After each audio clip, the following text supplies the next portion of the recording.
Hello, everybody. Welcome to the podcast. My name is Cade, and this is Catching Up with Cade. Today, I have a very special guest, a good friend of mine by the name of Will Ethridge. Hello, Will. How's it going? It's good. It's good. So I recorded an episode a few weeks ago with a friend, and it just didn't turn out how I needed it to turn out. The lighting was all bad, and it was actually like one of my first episodes I tried recording with somebody. Didn't really go how I wanted to go, so I'm hoping this one turns out just a little bit better. My man, how are you? Yeah, I'm great. I am so excited for life in general and not just, focus on the small little bits of what goes on day to day. Sure. Just be happy. Sure.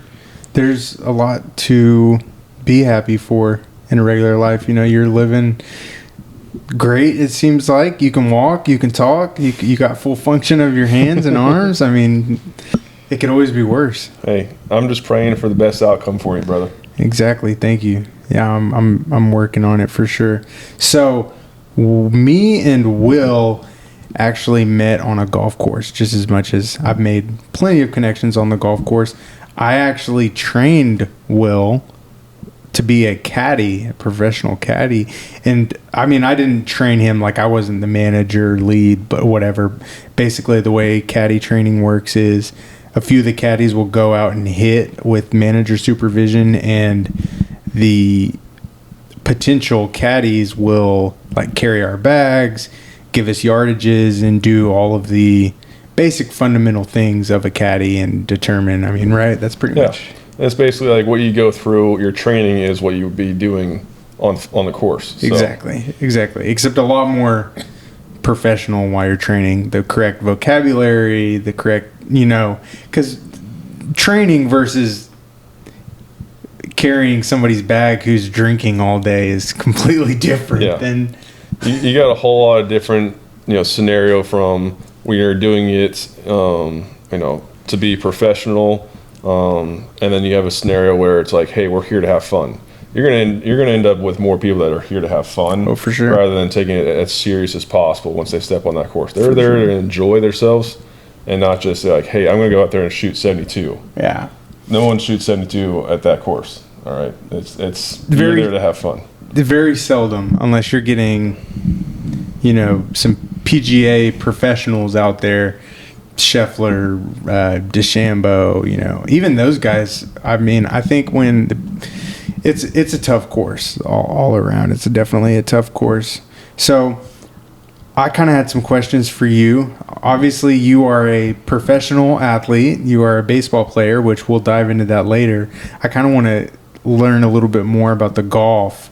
So I have here misreads, heavy bags, loops that went sideways. Did you ever have any reads that were so terrible and your player look at you do you know what you're talking about? I've had multiple times where I'll be dead on for the first 10 holes of the round, and then I'll get to a hole and I'm like, this is 3 different breaks. I'm trying to even it out, make it equal, certain amount of break that I believe it'll have, and then he just putts it right through it, and I think it's going to break 1.5 feet or 3 feet, and it just stays dead straight the whole way. I'm like, yeah. So you usually just laugh about something like that. Yeah. We mess up. We're not perfect in any sense. So we're just trying to have a little bit of fun and make light of a moment that, hey, I want to see some of these guys that come here for the first time and tell me exactly what read they see, and then I like to go and say, hey, this is what it's actually going to do. That's fair. And then you just go and dial it in. They're like, all right, I'm going to trust you the rest of the day. But then you go have those times where it's just I may mess up once or twice in a round. It's just, it happens. Those greens are not easy greens. Absolutely not. At all. You could have the same putt and the same read 3 months apart. But then depending on the way they cut the grass or they roll it, it could change the break entirely. Mm-hmm. And they usually roll pretty quick, too. For anybody who knows about golf speed, it's usually rolling around, 11? Yeah. 12? I'd say 11 or 12 is pretty average. And then at times in the colder months, they may have a fresh cut that actually drops the rolling down to about a 14, and then it grows back and gets further. I mean, they cut it once a week once it gets too cold because they want to protect the grass. But when they do make that cut, the ground's so firm. And I've seen putts that are downhill about 20 feet, and you actually have to putt the ball about 6 inches, and you're going to get to the cup. And just roll out. It rolls all the way out. What is the grass? Do you remember? Tip Eagle, Bermuda. Tip Eagle Bermuda. Yeah, Tip Eagle Bermuda. And then there's the fairways are like Bermuda 512, which is like an Oklahoma seed. I actually learned about it when I was trying to be a caddy at that course. And on top of that, what is that thing called? The tool that they use. It's like something you drop the golf ball on, right? Yeah. I don't know the exact name of it. I can picture it. It's almost like a little ramp, that rolls down. And depending on how far it rolls out is where you kind of get that stimp meter. Stimp meter? Yeah. Is that what it is? I think so. I think that's what it's called. I'll put a picture of it up. Yeah. So misreads, heavy bags. Have you carried a bag where you're like, dude, because side note, when we had people show up with like tour bags and some people didn't realize that this was a walking only golf course. There's no golf carts allowed until after a certain time, or I'm sure it's like handicap cart path only as well. Yeah. So yeah, even when they do allow carts on the course, it's just cart path. You can't drive on the grass. So people would show up from around the country to play this golf course, and they would have these huge tournament bags. And I can personally say I've had a few people who are like, I don't want to switch my bag. Have you had those same people? I've had that happen multiple times. And then I ask, hey, can we lighten it then? Like, because like they'll end up going out there with 45 golf balls. They'll have 3 balls of water in there. You can only hit one ball at a time. Yeah, I mean seriously, if you need that many golf balls, you're in trouble. Yeah, no, 100%. Back to the bag. So they would show up in their rain. They'd have their rain gear, and you look at the skies. There's not a cloud in the sky. 95 degrees. They got their umbrella. They've got, they're prepared for it because they never know. They're booking these trips months in advance. That is true. But they're really looking to be prepared for whatever throws their way. But they're not unloading everything beforehand. But even at that time, we'll lighten it up a little bit. I would say when I'm double bagging, I may get sore traps right around hole 17 or 18. But the heaviest bag I had, I was hurting by hole 5. Oh gosh. For people that don't know, when he says double bagging, it's carrying 2 golf bags for 2 separate golfers instead of just traditionally carrying one. It's heavy bags, loops that went sideways. Did you have any legit bad loops? Yeah. I would say the one that stood out the most for me was probably my first month on the job, and it was pouring rain. This big group came down from Ohio, had 20 people in it, and it was pouring rain. They had this big tournament they're putting on for each other. We were in the first group, and we basically had the leader of the pack in that group, and he decided that he was going to play no matter what. We were all single bagging at the time, just trying to get through and speed things up, but me and a few other caddies weren't really prepared for the rain. Like this is, being first month on the job, I didn't have the rain gear and all that prepared for this. So when I'm getting out there and it starts raining on hole 4 or 5, we're already soaked by hole 9. And at that point we heard that one group had already quit. And then our guy's like, no, we're going to keep going. You got to keep going. It's a tournament. I mean, we've got money on the line and whatnot. So he gets all the way around to hole 14, and it is pouring. Like, I'm telling you, you'd have your wipers all the way on as you're driving down the road, and it's just pouring. And we're just sitting there, soaking wet down to the underwear and everything, and it's just. Were you in? So.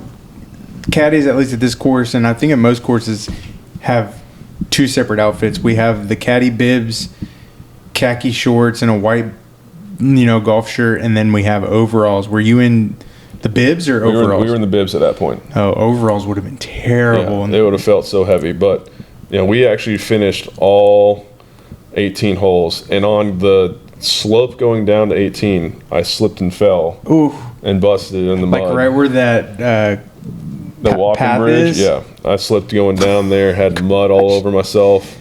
That's a slippery. I've seen golfers fall there multiple times. Yeah. It's just, if you don't take care of it, it's going to keep happening. But it wasn't the first time it wasn't the last time I slipped, I would say. So what he's talking about on hole 18, it's a dogleg right par 5. You hit your tee shot. It's a very narrow fairway. You hit your tee shot. What is that? Like 280, 300? You run out of fairway before Not it even starts that. turning right? It's like 260. Okay, so 260 from, depending on the tee box you're playing from, you'll run out of fairway because it just cuts straight right. And then there's a huge ravine. It's probably, 100 feet across? Just about, yeah. There's a big wall with shrubbery and greenery, and it's a elevated, it's almost elevated. A little green. elevated, but like the green is about 2 yards away from the edge of that cliff. For sure. And there's a lot of fairway on the left side, but obviously you're trying to get it on the green in 2 or 3 because it's a par 5 you're trying to score, and it's the hole 18.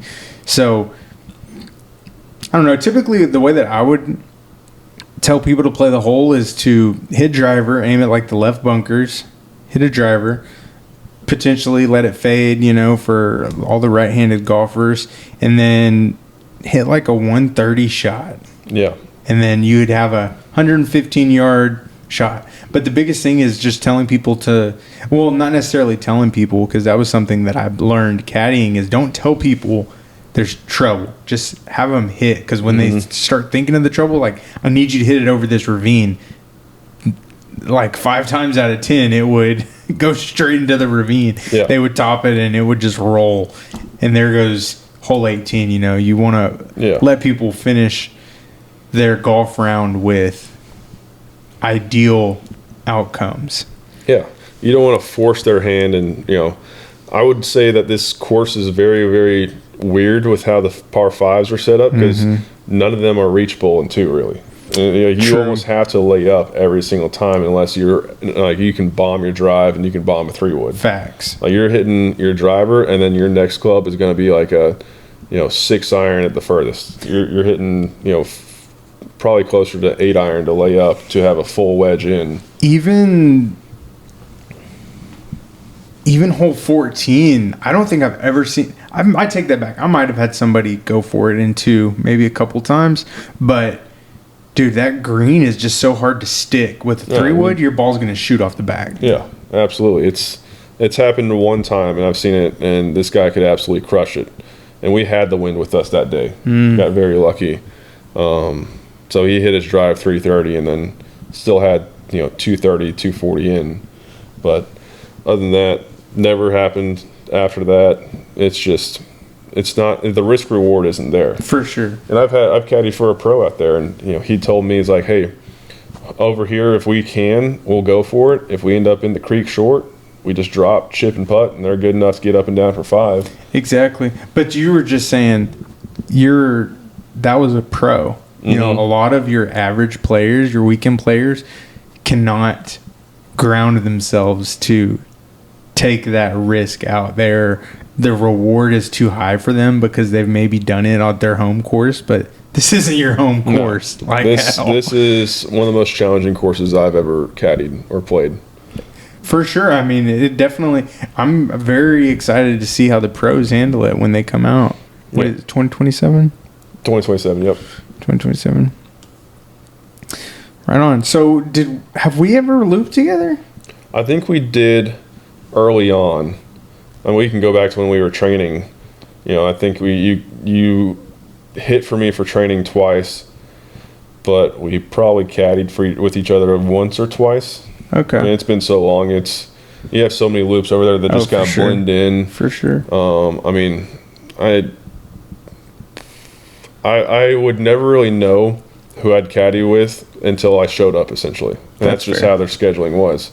Is that you never really knew. You had your blocks of people who would show up together, but it's just basically like whenever you pretty much signed in, that's when you pretty much know you're either looping with the person in front of you or behind you, and then it was just pure luck if we got in there at the same time. Did you have a loop that you could maybe count as like one of your favorite loops? Yeah. When I caddied... what has been somebody that you've caddied for that you really enjoyed? Really enjoyed caddying for NFL player, Ryan Suckup. He was in Kicker? Kicker. Oh, yeah. Nice.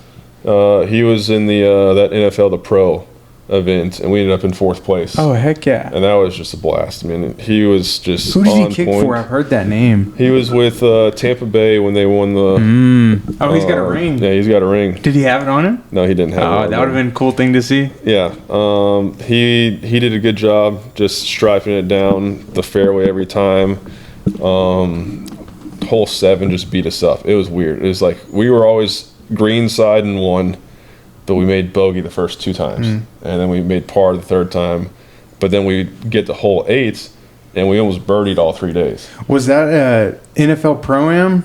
Or what was... So the NFL, or the Pro was event put on for all pretty much athletes in the pros. So you got a MLB the Pro, you got an NHL the Pro, NFL the Pro, and NBA the Pro. Oh, okay. All these sports then compete against each other in a combined group where it's almost like a Ryder Cup style. Was that what you caddied in? So we caddied in the first, just the NFL? Just the NFL. Oh, okay. So like, who else was in your group? I had Mason Crosby. That was Green Bay, right? Green Bay kicker. Yep. He's got a ring. Yep, he does. The bus. The bus. What's his name from the Steelers? The running back that just ran through everyone. And we got on the 1 yard line. He had a game where he had like 4 carries for 3 yards and 4 touchdowns or something like that. What is his name? Not Bell. No, I'm blanking right now. Who else was in that group? Bus, Mason Crosby, Suckup. Last group we were with Matt Ryan. Oh, heck yeah. And he ended up winning it all. Was he I guess he was a stick. Oh yeah, he's incredible. He eagled 1. He eagled 1? Eagled 1. Drained like a 60-foot putt. I'm like, there's no way we're keeping up with him today. Dude, that's a hard green to hit on too. Yeah. Or to hit into. Yeah. He crushed his I think he hit like a 6-iron or 5-iron in. Rolled it to the back of the green and had a 60-foot putt. Oh, heck yeah. He got up and down for par on 2, and he was in a terrible spot on his approach shot, and we sat there. That's a blind green shot. Yeah. I mean, we started off on fire, too, because we birdied 1, had a birdie putt for 2. We just missed by like 2 inches. Number 3, we almost eagled, ended up birdieing. Number 4, we missed a birdie putt, made par. And at that point, we just kind of like, as far as it was a Stableford format, so like we were at 8 points, but Matt Ryan was already at like 14 because he made the eagle for 6 and birdies are 3. So it's like he had a huge advantage. We started out at 3rd, but after hole 1, Matt Ryan jumped from 4th to 1st. So it's like, all right, we got some catching up to do. Yeah. So like we kind of lost a little wind from our sails then. And we just kind of played catch up the whole day. It was just chasing him, and he didn't mess up once. It was incredible. Oh, that would have been nice to witness. Oh, I mean, it was... What did he end up shooting? I think he shot 70. Ooh. Mainly because on hole 18, he already basically won it. He clinched it on 17. And 18, we were just like, if you made double bogey, there was no points. You were basically picking up. Yeah. And everyone lost the ball, and they're either their drive or their approach shot in. So when we were up there chipping and putting for, because everybody was probably going for 2. Yeah. Matt Ryan was putting for double bogey to win. So he pretty much could have picked up and entered the tournament, but he putted it to, just to make it for, the finish. But it was just such a cool event. I mean, he had on 16 he drilled one out to the right side over into that, not necessarily hazard, but like way off into that right side. And this is 18? No, 16. Okay. That long par 4. Mm-hmm. Way off on the right, not in the fairway. He put it to 12 feet from there and made the putt. That's a big green too. I mean, he had 240 in on that shot too, and just, I mean, I've never seen anyone make 2 feet to 12 feet. 12 feet. Yeah. I mean, still 240 in that green. It's like a taco green. Yeah. Depending on where it hits, it'll either hit on the front and roll back, or if you can stop it, that's ideal. Yeah. I mean, that was definitely one of my favorite tournaments, or favorite groups. I can only imagine to work with. So really enjoyed it. All right, so I kind of want to jump into the second chapter. I want to kind of build up to, your current title. Baseball is a huge part of your life. You're not just a caddy; you are a professional athlete. So before we dive into the professional athlete side of things, I kind of want to learn about your upbringing, your baseball upbringing, the talent, the sacrifice, kind of your early drive from childhood. Where do you really remember start loving baseball or really playing baseball and wanting to play baseball? I mean, I go back to, I can remember the very first field that I played baseball on. And that's just, when I think about when I started, what made me fall in love, I just always picture myself playing there. Just enjoying the time. I've got that's where a lot of my pictures that I have growing up is just came from that same exact field. And that just brings back all the memories of just, no matter what's going on, I never cared about the score, never cared about what I was hitting, pitching, fielding, whatever spot. I just wanted to be on that baseball field, and I was just so happy no matter what. So that's all the memories that flood back in and brings all that just, smiles and joy to me. For sure. I remember when I was a child playing, select, playing with the travel team, getting up, being at the baseball field with dew on the ground. Now, of course, I find joy in having dew on the golf course, but that baseball field was still fun. Of course, when I played left field and center field, and then I ended up migrating to third base and first base. I loved scooping the ball and digging the ball, except I was terrified of getting hit. I'm not going to lie at all. Yeah. I'm sure anybody who has ever played baseball, nobody likes to get hit. Absolutely not. I mean, even me, I chose the position that's pretty much the closest to the batter. Yeah, literally.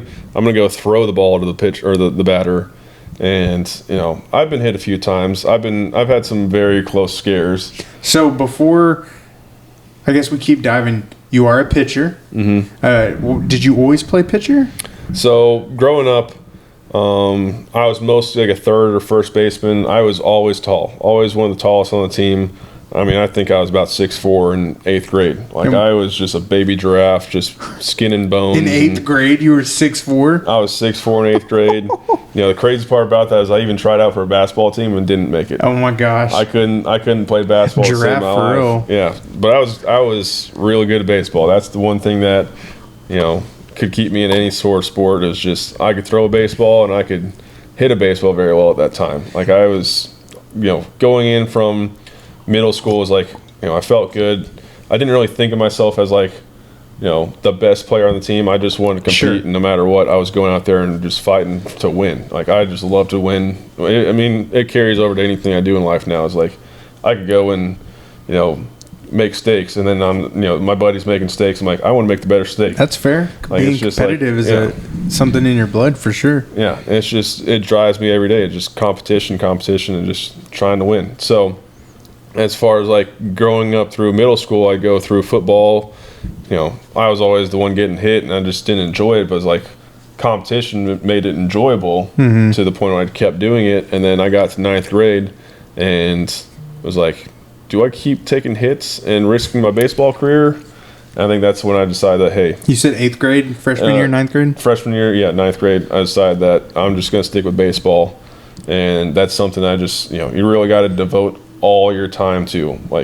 You have more free time than you think going through, giving up multiple sports, not doing football, soccer, basketball, or anything like that. But you're committing almost all 12 months to getting better at baseball. So I got to the point where I would go work out with my team, and I talk to some of my kids I give lessons to now, is that I go and talk to them saying, hey, you have to devote more and more time to getting better at baseball than you think you have to. So I went and I'd work out with my baseball team. This high school you're talking about? Yeah, this is high school. This is my freshman year. I remember this. We would go and work out from, I think it was like 2 to 3:30. And then when I left at 3:30, I'd go to another gym and I'd go work out from 4 to like 5:30. Oh, wow. I'm doing weight training. I'm doing speed and conditioning. I'm doing all sorts of stuff to find a way to get better, stronger, faster, anything. So I put on like good 25 pounds my freshman year. Oh, nice. And, felt really good about where I was putting myself in. And filling into your 6'4". Yeah. And I mean, the velocity was ticking up too. So I was like, keep doing it. And, felt really good about myself and my chances of keep playing baseball and, getting to play varsity as a sophomore and, realizing that not doing too well hitting at that point, because once they started throwing about 85, 90 miles an hour, I started struggling with that. Sure. But I started throwing about 90 miles an hour. I'm like, maybe I should stick with that side of things. Yeah. And just like, if I hit, I hit. So be it.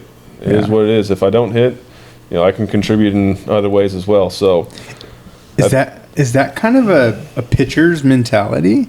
It can be. That's kind of what helped me out. There are some people that are like, I have to hit because they're like, sure, they have to contribute. Sure. I don't feel like I have to contribute on both sides because I knew what I could do on the mound. Sure. Like I know I'm fully capable of getting outs and getting wins on the mound, that I don't have to go and step in the box and be Shohei Ohtani and go and hit home runs to help myself out too. Yeah.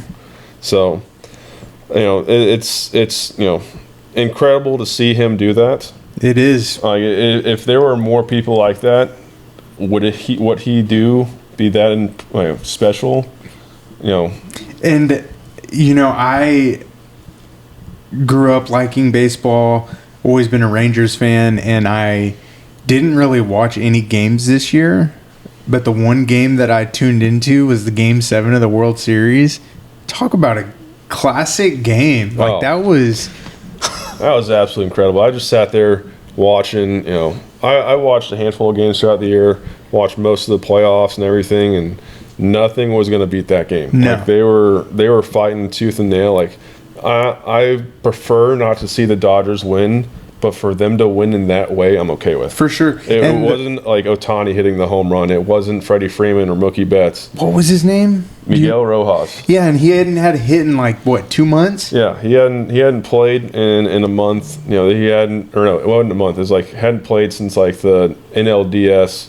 He had been a utility guy filling in on defense. 0-2, 0-3. Yeah. But then he goes out there and gets the game-tying home run. That was wild. In the ninth inning. I think already 1 out. That was 2 outs, I think. Bottom of the ninth. What a way. Yeah. No, it was 1 out because Ohtani was going to be the third out. He was been the fourth hitter. Yeah, you're right. Because he was the 9 hole. 8 or 9 hole or something like that. Yeah, you're right. So, just getting up in that moment, just hitting a home run, it's incredible. I can't imagine the stress or just the feeling of, all right, it's game time. I have to do this. Some players live for it, and that's where they excel. Personally, I felt like I could have handled it, but I can't imagine what was going through his head. You can't tell me that he didn't ponder about him not having any hits before that game. I'm sure that has to have some sort of. There's definitely some feeling of it being in a slump. So in my time of hitting, I have experienced of not getting hits over a course of 2 weeks or so. But then when you do get them, they start flooding in. You're starting to see the beach ball up there is what they say or meatballs. So just you're able to see it very well. Your timing's perfect. Everything just lined up, and you're on the money. And he just kind of had that line up for that moment. Your adrenaline's going. You're more likely to be early than late in those situations because you're amped up. Your heart rate is probably sitting around 120, 130. Yeah. And you're ready to go. No matter what, you're just here to go. Because if you don't do it that time, there's not another game after that. You got to do it now. Yeah. So, with you saying seeing the flows or seeing the beach balls come in, there's ebbs and flows is what it sounds like. You have your slumps, and then you have your hot streaks. Is that something that you think all athletes struggle with, professional and, even kid athletes, from before middle school to high school? Would you say that, like if a kid is going through a slump or it's been 2 years and he still isn't doing anything, what would you say to a kid who's been struggling with something like that? Absolutely. It happens on all levels. I've seen it happen all the way from, kids I give lessons to all the way up to the big leagues. There are going to be days that you go out there and you're supposed to, you're going to go out there and dominate. You're going to have some really high highs and you're going to have some really low lows. All right. I just watched the video last night of Tyler Glasnow talking about it. It says, if I'm not allowed to enjoy my highs, it makes my lows feel that much worse. Sure. So you almost have to keep riding those highs as long as possible. Keep dominating, keep doing what you're doing. Because when you do, and it's going to happen, you're going to find those lows in life, lows in the game, and it's just going to eat you alive if you don't enjoy those highs. Because you're going to get back to it. You just got to trust the process, keep fighting, keep going. What you're doing is going to happen no matter what. Sure. Whether you're going to have success or you're going to have failures. Sure. It's impossible to prevent those failures in life. So you just got to keep trying. Don't give up. Failures are going to happen, but if you keep trying, you're going to find yourself in success. I love that. Yeah, that's something big too that I've tried to talk to like my younger cousins about, or even just younger people that ask me things, is you will fail. It's not a if, it's a when. It's just about overcoming those and trying to become successful and trying to become better every single day. And when I say like successful or better, everybody has their own opinions on success.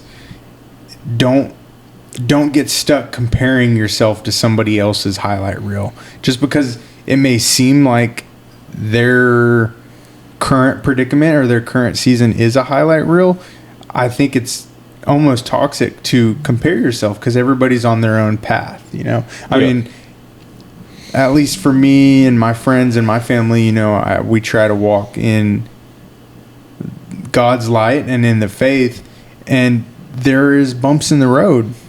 There's plenty of bumps in the road.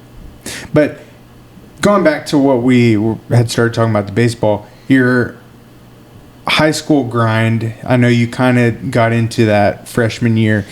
With you being 6'4" in 8th grade, was that like an early sign for you of, hey, I want to try and do this professionally?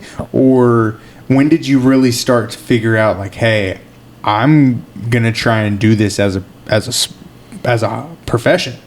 I would say probably got into it more my sophomore year, because that's when the velocity started ticking on. Mm-hmm. Like I was probably 83 to 85, maybe touching 86 as a freshman, and that's still really good. But once I got up to my sophomore year, I started touching 89, touching 90. I'm like, that was like early, 2015, 2016. That's like, something that's really, really good. That's not just, the benchmark now has been, it's raised now. Sure, There's a lot of high scorers that throw that, but it's just at that point, I was the hardest throwing player on the team, throwing at 88 to 90, 91. And I was like, if I can do this now, why can't I just do it in college? And this was when you put that weight on, right? Like you said, you put that 25 pounds on or something? Yep, absolutely. I was pretty much consistent. So like, freshman year, before I started all the workouts, I was about 6'5", 160 pounds, if that. 6'5", 160? Yeah. Stick. I was stick and bones. But then I'd go and, start working out, and I'd put all that weight on. I was closer to about 180 pounds. So, it was all, I was healthy as can be, but I just didn't feel strong. But then once I started moving my body correctly in the right position, the right way, and added on that weight, then I started realizing that this velocity can tick up a little bit more. Sure. And just, kind of took care of business that way. The more you work, the better off you'll be. That's the way I saw it, is that hard work, hard work beats talent when talent doesn't work hard. That's a saying that, you hear a lot of kids, get told, and it's very, very true. Mm-hmm. I've had some of the most talented teams get beat because they're not working hard, and then we also had teams that we didn't, have any expectations. Like, I can get into this later, but when I was in college, my freshman year, we had a very, very, very talented team, and we kind of struggled a little bit. Sure. And then my sophomore year, we kind of just took away all expectations and just focused on working hard and getting better, this and that. And we ended up winning so many more games. We were unbelievably good. I mean, I can't even put into words. I honestly believe in 2018 we could have won the national championship. Oh, wow. So I do want to talk about that from high school to college. How did you select your school? Did you get recruited, or how you went to? You can tell them where you went and how you got selected. Yeah. So I guess I was just playing travel ball, and we were playing down in Fort Myers, which is Florida. Yeah, Fort Myers, Florida, and we were playing a travel tournament. That's just kind of what we would do growing up, and just went down to Florida once or twice a summer, and at that point, pitched really well. This is when you were 17, 18? This was sophomore going into junior year. Okay, of high school. Yeah. So at that point, a lot of those recruiting rules were like open. You can go and recruit guys. Like, I was seeing 8th graders getting committed to colleges. Holy cow. While I was a sophomore. I'm like, I don't know what I'm supposed to do. Like, these guys are way better than me, and they're committing to colleges, and I was just like, it is what it is. If they see it, they see it. But I ended up having Ole Miss reach out, and they were the first team that reached out. And I'm like, I feel so special. Like, I haven't had this kind of attention. This feels really good. And then a few weeks go by, and a couple other teams reach out, and my whole fall I started lining up visits to go check out these colleges, figure out where I want to go. So Ole Miss was one. Checked out Georgia Tech, Clemson, North Carolina State, Kennesaw State. Clemson has a pretty good baseball team, don't they? Yeah, they were my top two. That's who I was kind of deciding by. But at the end of the day, I went back for a second visit to Ole Miss, and it just felt like family there. It's got a small town feel. You can get from one end of the university to the other in about 5-10 minutes. Oh, nice. It's just a small city. You got no more than 30,000 people there, and that's just the people who live in Oxford, not including students. Yeah. So, very, very small town feeling. Felt good. Everyone just treated each other like family, and that's just kind of what I was looking for. I love that. So, good baseball program to go along with it, and I loved every bit of it. I wish I could have signed like a 10-year deal to go there. So it sounds like the atmosphere was definitely solid. How was the baseball stadium? How was the baseball fan base from the town? Because I know Ole Miss is SEC, right? Yep. Huge football. Yep. Any SEC team is diehard football. How was the baseball side of it? So baseball, when I was getting recruited, they had just come off going to the College World Series. Oh, cool. So I was really pumped about that. So you knew you were joining something special. Yeah, I was joining a team, a program that had a high standard, and they're going to develop. They're going to do their best to make sure that we're in the right position to win a baseball game, and that's the way it felt. And getting there, seeing the fan base, they've always been top 5 in the country in attendance. Sure. So they would average anywhere from 7,000 to 8,000 fans a game. Oh, wow. So we were always playing in front of packed crowds on the weekends of, our biggest crowd was SEC championship game. We played in front of about 15,000. Oh, cool. So, who did y'all play? We played LSU in 2018, and we beat them. And then 2019, we played Vanderbilt and should have beat them. Oh. Yeah, it was... I ended up giving up the game tying run. Oh, no. And it ended up being a foul ball that was called fair.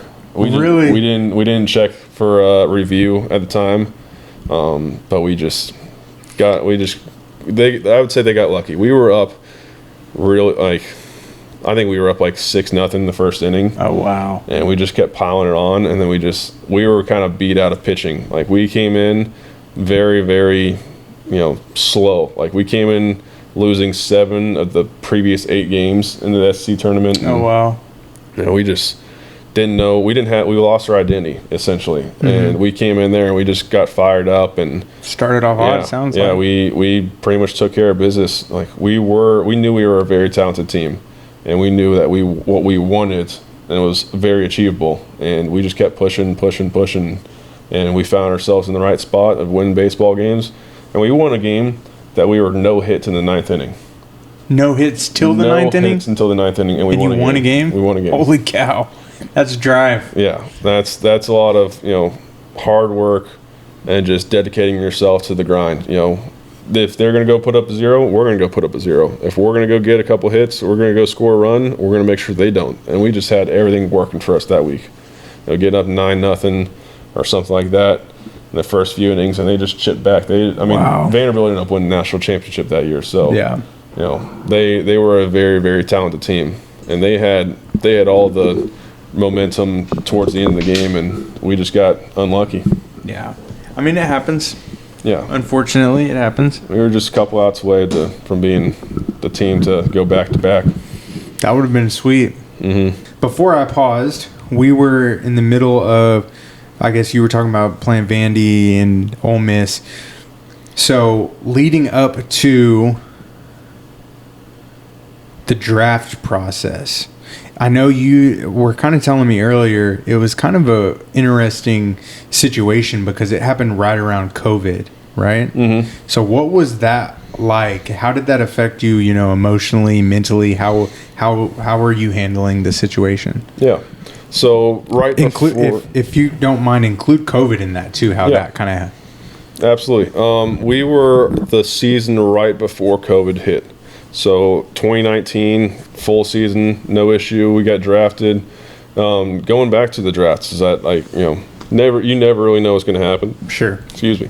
And we got 30 teams that are pulling from a pool of 2,000 or so players. Wow. Back then, 2019, it was still the 40-round draft, and a lot of these kids that get picked up in the 21st through the 40th round are no longer getting a job in baseball because that's no longer a thing. Yeah. And one of my good buddies is has that experience, and I get to play with him again this year. Oh, nice.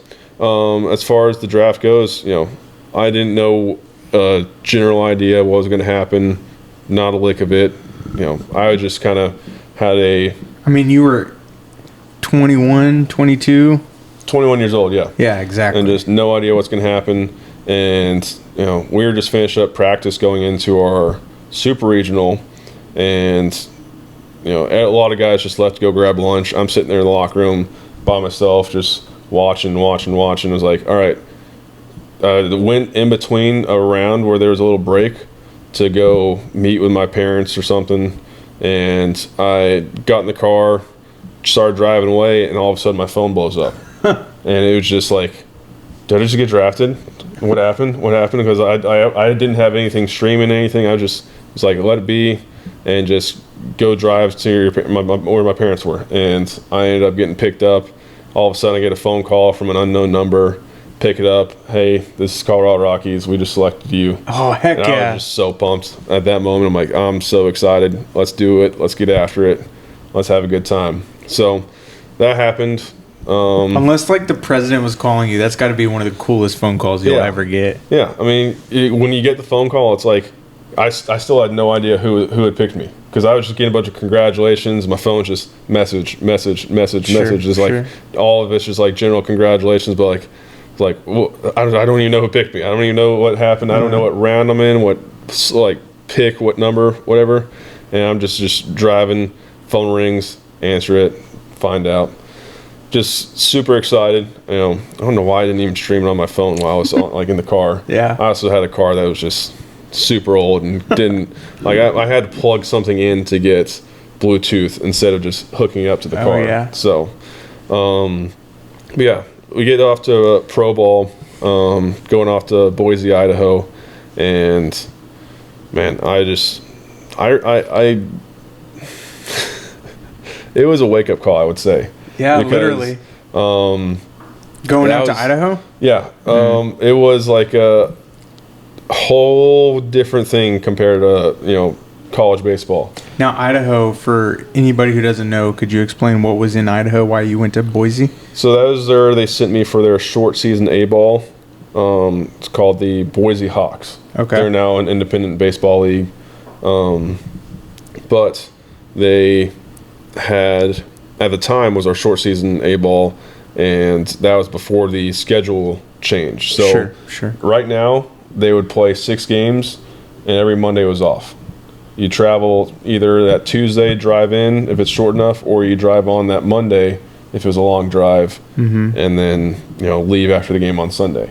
So back in 2019, they didn't have that. They were playing 3 or 4 game series, and you're traveling after the game. So you'd play a game on Thursday in Boise, and then you'd have to pack everything up, leave in the bus by 10:30 at night to go to Spokane for a Friday, Saturday, Sunday series. On a bus? On a bus. That's like a 6-hour drive. Oof. And that's like, we had one bus at a time for 30 players and Bitch, that smelled great. 6 to 8 coaches. Post game. Yeah. Well, no, we'd shower and everything, clean up and everything, but just having to cram everyone in. And the hard part about that is that at one point so the ballpark shares the parking lot where they host the state fair. Okay. So at one point we had to go on a 2-week road trip because we couldn't take up that space. Oh. So we had that same one bus with everyone's gear, everyone's equipment, and belongings on a 17-day road trip. And we had to figure out how to do laundry at places, how to, do this and that. Sure. We were end up having to ask clubbies, hey, can you wash my underwear, essentially? Oh, gosh. So, 17-day road trip, and it was a grind. Like, we struggled because we had a lot of injuries as well. Yeah. And we ended up only winning 2 games on that road trip. Oh. So, otherwise, a lot of fun stuff. Had some great people around me. Got my first taste of pro ball. Really excited. And, we get ready for our full season the following year. We go off to, we had our winter camp. I say winter camp. It's pretty much considered winter camp from January. And we came out to Arizona, did about, 2.5, maybe 3 weeks of camp. Just for mostly the new draftees and all that. And throw bullpens, throw whatever. And we ended up staying out there for the next 6 weeks until our spring training started. Once our spring training started, we got about a week and a half in, and that's when COVID hit. That's when things started hitting the fan, and we're like, we have no idea what's going to happen. And I remember sitting there, they said, hey, everyone go to your hotel or your house or whatnot for, 2 days, and then we're going to figure out what happens. We had no information. We had no idea what was going to happen. We had nobody did in that at that point. No extent of how dangerous it was. So we were just hanging out, having a good time. Probably went golfing, probably just hung out and just did a whole lot of nothing. And then all of a sudden they said, hey, we're going to send you guys home. This is a whole lot more serious than we thought it would be. So ended up coming back home, and that's where just the whole lot of uncertainty happened, is that we sit there for months on end with hardly any information and trying to figure out what to do with everything closed and working out. And, going into, what would you expect to be your first full season, and all of a sudden it's canceled.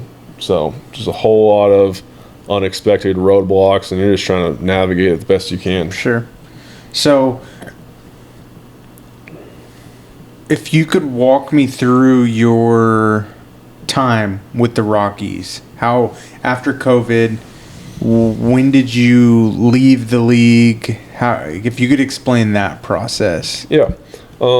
As far as, like I said, 2020 COVID, we pretty much didn't have a whole lot. We did have a fall league COVID camp, essentially. And that was pretty much close-knit headquarters where we just brought everyone in, and it was very, very strict. Couldn't do anything. You were testing every day. You were isolated. You had your own room. All sorts of stuff, but you got to play baseball, and we were happy about that. Yeah. 2020 ends, get around 2021, we get a delayed start because I believe they had, I don't think it was a lockout then, but they had a delayed start because MLB had their spring training, and they didn't want any one of us near them, so they had their spring training in March, and we had spring training in April, and so we were a little bit delayed to getting out to the season. So our first games were, usually starting around the first week of April. We're actually starting the first week of May. So we just delayed the season a month. played everything through our normal ending time period of like end of September.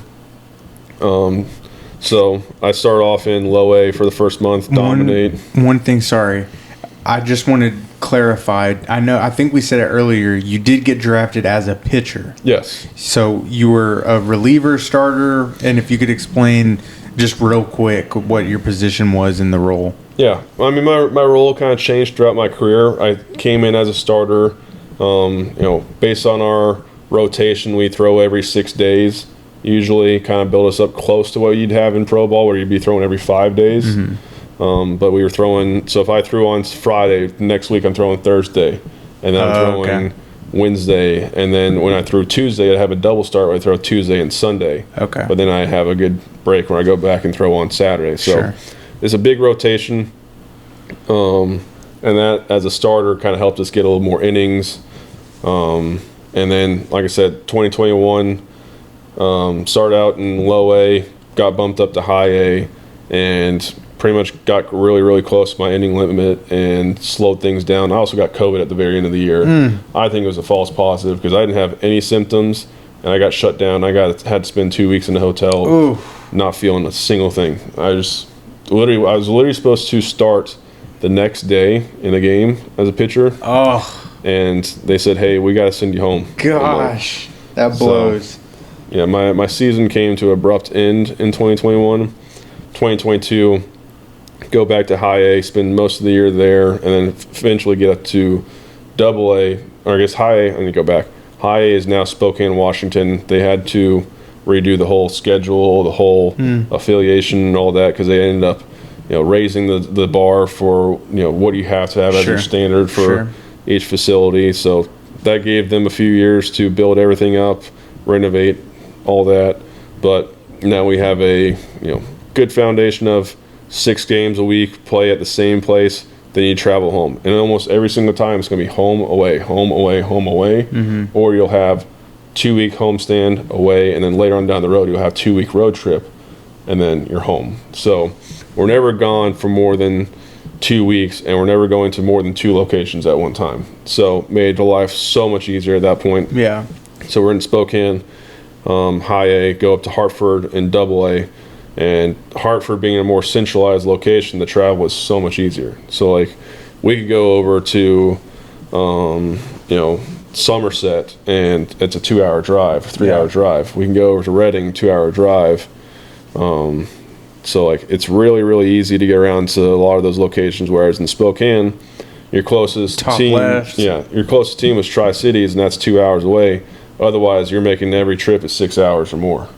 So it was a little frustrating to deal with at that point, just being on the bus for a long time. But you knew you'd only be doing this on a Monday or Tuesday, and then you'd be able to play baseball and handle it pretty well. Yeah. But if you had to do that that's where our short season team was, and we had to do that. So if I go back to 2019, where you drive from 10:30 at night, you get to the hotel around 5-6 a.m. You're sleeping until 11 or 12, then you're going to the field and you're getting ready for a game. Yeah. So it just made 2019 a little more difficult. But back to 2022, finishing up in Hartford, Connecticut, and really enjoyed my time in Hartford. Double A, did well at the finish or to end things there in Double A. A lot better than where I was in High A, and this is where the reliever role started kicking in. They gave me the opportunity to say, hey, we can go get you to the big leagues a little quicker if you're a reliever. So I gave that a run. Pitched well enough in 2023, but then things kind of falling off the rails, and ended up getting let go at the end of 2023, and made my way to being a caddy. Yeah. At that point, I really enjoyed my time with the Rockies. I loved every bit of the travel, to all the people I worked with. Just kind of training at the end of the track. So it happens. I mean, I'm not the only one it happens to. It happens to almost 95% of baseball players that get in the pro ball. It's literally every number dwindles down. So you got like the high school guys that go play college, and the college guys that can go play pro ball or get drafted to play pro ball. And then of that, it's like 5% of those guys. Oh wow! Make it to the major. Yeah, make it to the major leagues. Like it's like the number just dwindles and dwindles and dwindles, and I'm just really happy to be a part of it. Yeah, of course. It sounds like it was a great opportunity. And you've been a caddy since 2023? Mm-hmm. I pretty much, literally, I think it was 3 weeks after I finished up in pro ball. I get an interview, and that's when we met. We started training together. I remember you running out to hole 5 that first day. And like you just finished up a loop and had to go grab your clubs, and we're sitting there and getting ready to hole 5, and I'm getting blisters on my feet already, and like, am I made for this? I was like, Will, you just went through everything in pro ball. You can handle anything. Yeah, for sure. What was your first impression of me? Did I leave a good impression on you? You left a good impression. I mean, you did skull your first shot you hit, but that was because you didn't have any warm-ups. But I mean, just got off a loop. I just finished 18 holes. Yeah, you got out there. I mean, you hit it down the fairway. You just bladed your 5-iron on 5, but I mean, you ended up in the fairway. It was all good. You and Keegan took care of me both, and we had a good time. I mean, Keegan's good. I like Keegan. You basically just said, hey, it's not this hard. You don't have to take it that seriously. You're here to have fun with these people too. Yep. And I mean, that's why it kind of sold me. It's like, hey, just keep trying, keep going. You'll get through the tough part. Those first 2 weeks of whether it's like the onboarding to getting acclimated to the, moving around, it was all good. Yeah, and it's like it becomes second nature so quick because it's honestly simple. If you are a people person and can talk, it's so simple. It's a fun gig, and I encourage anybody who likes golf or thinks about golf, check out caddying just for a short time. Just do it. If you've never worked in the service industry, I would 100% recommend you go do that. I think it needs to be a requirement in the United States. Coming from fine dining and working in other restaurants, I think everybody needs to have at least a few months of service industry related jobs so they know how to. Because like there's some people when you go out to eat, like when I was a server, there's some people who you could tell just never worked in the service industry. They're either like demanding things or don't necessarily know how to ask appropriately. And then you have your guests who were in the service industry and know how to talk to you and know how to ask for things. I don't know. That's my own opinion. Yeah. I mean, I think it just gets you out in front of more people. For sure. I would never know a single person I'm walking up to, shake their hand, and, you get to know them, and turns out they're fantastic people. You never know what you're getting into until you shake that hand. Never judge a book by its cover. Kind of went over pro ball. Now, the bomb that I wanted to drop that I'm leading up to is recently, 2 weeks ago? It's almost a month ago now. Really? Yeah. So it's kind of flown by. Just about a month ago, Will got drafted to play for the Loco Beach Coconuts in Banana Ball. That is super exciting, super cool. For anybody that doesn't know, could you explain Banana Ball for him? Like, I know it looks like baseball. You might have seen the videos on Facebook or Instagram. It's pretty much like, I know the Savannah Bananas are a big one. Basically, they're playing baseball, but it looks like they are having a blast doing it. So if you could explain a little bit about Banana Ball for us, that would be awesome. And then a highlight, like signing with the Loco Beach Coconuts. Yeah. So Banana Ball is essentially most of baseball's rules with a few twists. Keep things interesting, keep things active, and things like that. So, this kind of came up when time was a big problem. So sure. Excuse me. The games in the MLB were going for 3.5 hours. So Banana Ball challenged themselves to start playing games in 2 hours. That ended up speeding things up. You ended up having to pitch every 5 to 6 seconds rather than throw a pitch every 20 to 30 seconds. Yeah. So more action, speeds up the game, keeps the fans more engaged. So that was number one. Number two, they were trying to add ways to make it more interesting. So like, what delays things in the game? Stepping out of the box. You can't step out of the box or it's a strike, automatic strike. Number two, bunting. Can't bunt anymore. Oh, really? If you bunt in a game of Banana Ball, you get ejected. All right? It is not allowed. You cannot do it. You cannot act like you're doing it. Yeah. All right? That is part of it, or new rule. Can't do anything with bunting. One of my favorites of it is if a fan catches a foul ball, it's an out. Oh, that's cool. So like you cool. can't go out there and just have a foul ball because anything is in play. The fans can do whatever they want to help out. That is cool. They're always like, you got everyone bringing their gloves to the game. You go to an MLB game, you got kids you got adults, you got every single person almost in the stands has a glove. That's cool. Ready to catch a foul ball. So the big thing with banana ball is having fan interaction, right? Yes, fan interaction. It's it's called fans first. We want to make sure that the fans are taken care of no matter what. So a few more rules I'll get to, and then I'll get more into like what we do. Sure. So did you hear my wrist pop right there? Yeah, I heard that. That's crazy. All right, so you were in walks, and then a few other rules. Walks. So walking is not a thing anymore. It's called a sprint. So now if I were to walk a pitcher, if I were to walk a batter, you have to run to the bag? I don't have to run. The hitter is allowed to run as far as they want to go. So if they want to run to second base, they can go. That's because when I walk a guy, every single position has to touch the ball before they can get the guy out. So as to go throw to the shortstop, second base, third base, first base, left field, right field, center field, and then they can tag them out. But is that because in banana ball you're not trying to throw a 95-mile-an-hour pitch every single time? Not necessarily. I think it's kind of changing now that you still keep the competition aspect to it. So if I can go throw 95, I'll throw 95. But if I go and walk someone, that means that they can still get second base, and that becomes a problem because if you go walk someone in MLB, it's just an easy stroll over to first base and nothing happens. But now there's a threat of him getting on second base. Yeah, we're in trouble, and they're going to encourage that for sure. They're going to look for guys that can go out there and get second base instead of just we can still get them out if we walk them, but the challenge becomes that now 9 guys have to touch the ball before that guy touches second base. So walks. What else? Fan challenges. The fans get a challenge. So cool. If there's a close play at home plate and he gets called out, then the fans like, hey, he's on my team, I want him safe, I'll challenge it. They'll go and look. They can overturn it. Instead of like a coach challenge in football, the fan now has that's cool. The challenge. What else? Trick plays are not only encouraged, but they are expected. So like, we're not here to field the ball and catch the ball like a normal game. Yeah. Like we are here to do like juke moves, dances, to catching the ball behind the back, catch it behind your back, flips, everything. It's not normal. It's expected to be entertaining. I've seen one guy, a clip of a pitcher on stilts. Yeah, that's his entertainment factor. Is that you never thought you'd see a guy that's 14 feet tall throwing a baseball. That is crazy. Yeah.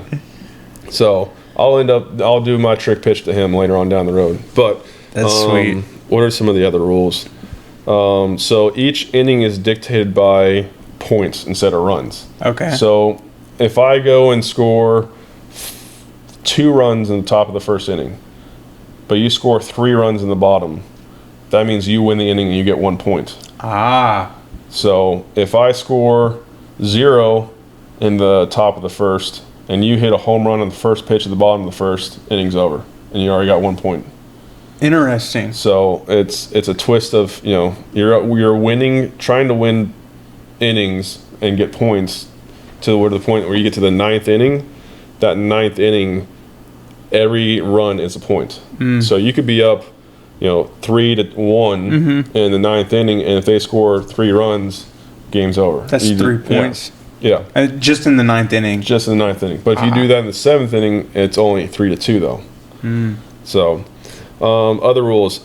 When you get to extra innings, it's called showdowns. So, that's cool. Your first inning of showdowns, you get 1 position player and yourself to defend against 1 guy who has to score an inside the park home run, or if he hits it out of the park. An inside the park home run? Yeah, that's the only way you score. Sounds hard. No one else gets the hit. Only 1 batter gets the hit. So you literally put the ball in play, you're going for an inside the park home run no matter what. Interesting. But at any point, if you hit it out of the park, game's over. You can be the away team and hit a walk-off home run. Out of the park, not just at... over the fence is what I mean. So if you hit one over the fence, it is considered a walk-off home run. You could be the away team. Or you could be the home team and do the same exact thing. So that's round 1. Round 2 is just the pitcher versus the hitter. So you would have Nobody that else relay, on the field. no one else on the field. So that pitcher has to go chase the ball down and throw it home. And then round 3 is one fielder, but you have the bases loaded. Oh, wow. So you could score, 4 runs, or you could score 2. You have to try to get 4, but either way, it gets you a chance to end the game. So those are the majority of the rules off the top of my head right there. But the factor is coming in with the entertainment aspect. Sure. Letting the fans. And from what I've seen is anytime that I've seen clips or whatever of any banana ball team, that stadium is packed. Yeah. Like they sell out. They sell out. I mean, they've sold out every single game for this upcoming season already. That's crazy. Yeah. We have not even made it to the beginning of the season, and every single game sold out. And they play in like the AA stadiums, the MLB stadiums. They play everywhere pretty much, right? They're playing in college football stadiums. Holy cow. They're going to play in Kyle Field, and they're going to sell out 102,000 tickets. That is insane. Yeah. And Kyle Field is in College Station. College Station. It's Texas A&M, right? Yeah, Texas A&M. They'll have Neyland Stadium in Tennessee. They're going to sell that one out for 100,000. Holy cow. I'll be playing in Gillette Stadium. Oh, that's going to be sweet. So, it'll be interesting because the field dimensions are crazy. Who knows? Maybe Grunk will be there. Your right field line is basically 250 feet or so, and you got like a big green monster essentially out in right field, and then your left field's like 360 in left, and then dead center's like 420. Yeah. So it's deep out there in center field, but like, you are probably going to give up a home run or two there. Yeah. Just because it's the smallest park you'll play in. Sure. Anyone can poke one over the field in right field. Oh yeah. But it's going to be interesting. But that's just the biggest way that we can get more fans to those areas. That sounds like a blast, though. Oh yeah, I'm sure it's going to be a blast. I don't know what to expect. I'm just going in there and just full force, be myself, be entertaining, and put fans first.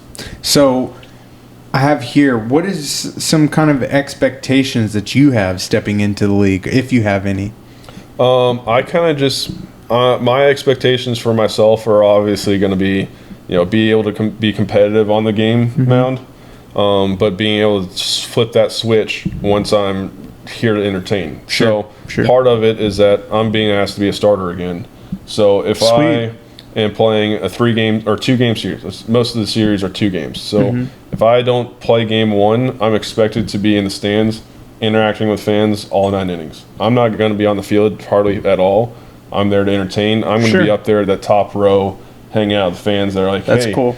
I'm lucky to get tickets to the game, but now I actually get to hang out with a player. That's cool. At a game. Like, there's so many restrictions for all these places to, MLB athletes, they're not going outside the stands. Once that game's over, they're walking back in the locker room and they're getting out of there. You get a few fans or a few players that'll go out there and sign autographs, but our expectations are make sure every fan feels special. And I'm sure you'll be making some adults days too, but just as like it has a huge draw for the young bucks, the kids, the teenagers.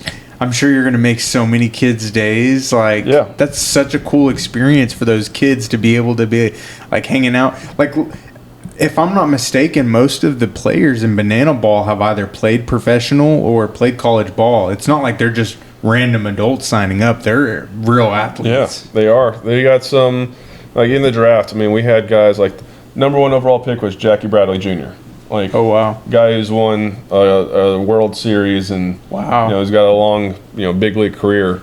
So he got picked number 1 overall, and we got to play him on the Clowns. But then the Bananas picked up a guy from AAA with the Dodgers, and there's a lot of talent that is new to the Banana Ball League. So it's going to be interesting. It's going to be a lot of fun. Every challenge is going to be different. Every location is going to be present itself differently. Sure. We're going to find new ways to entertain, and what I'm doing essentially is bringing that golf aspect into it. So. Yeah. So that was something that I kind of wanted to talk about. I didn't know if I could say it on here, not? Are you okay with me saying? Yeah. So I'm going to put your Instagram handle up because I love your videos. Obviously, you are an entertainer and you're comfortable with being in front of the camera. So I want to try and help you get as much exposure as well. And if nobody else will say it, I'm definitely going to be a fan for you and support you. So one thing that you do, I know you do lots of different clips and whatnot with your training, but something that you're bringing to Banana Ball, or at least to Loco Beach Coconuts, if I'm not mistaken, I've never seen it done, but you're going to try and pitch by swinging a golf club? Yep. So that's crazy.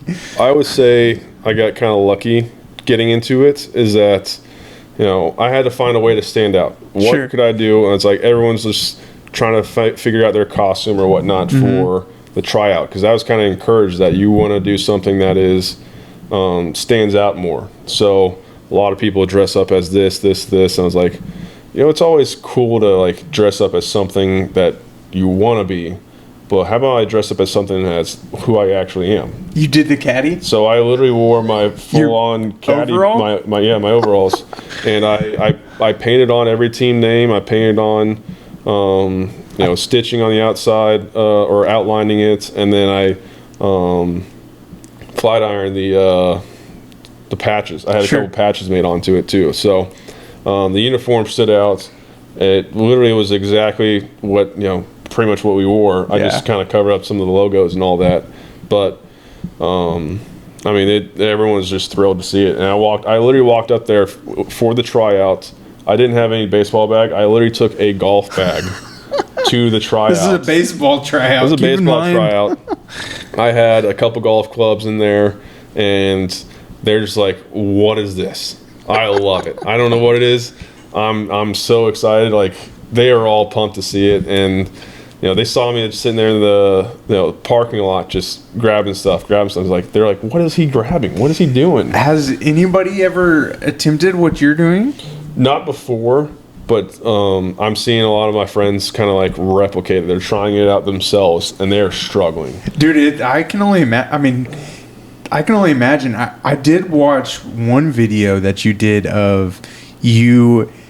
I think you were using an old driver or maybe a 3-wood. You did a football kick, a field goal for a PAT. What is that, 25 yards, 20 yards?